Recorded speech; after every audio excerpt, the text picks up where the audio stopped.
number one, we have a lot of business owners that we're helping buy and sell. And one of the biggest things is like, how do I promote myself? How do I get seen out there? And you said a few things before we started this that I thought were very, true, right? It is hard to get seen out there. You got to tell your brand story. And you said we have to do that multiple ways, right? Yeah, yeah, and things are more fragmented, than ever Right. before. You look at what we represent. We're representing audio, and audio now doesn't only just mean audio. Audio means like maybe traditional radio. Audio means streaming. Audio means podcasts. There's several different ways that you can consume, that you could build your brand. And I'll just dovetail this back to, brand building.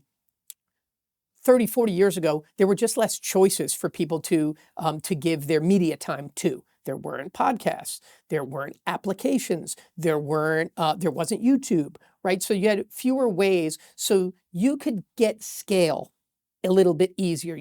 And that is what has evolved today, because when you live in this much more of a fragmented world, I actually think it puts creative and your brand story even at a higher premium than it ever was before, because you have so much fragmentation now, and you have so much less attention span, and you have social media, and you have skippable ads. So the best thing you better do is, one, pick the places and find how can you own, how can you integrate, how can you stand out, how can you really accompany the content that people are going there for.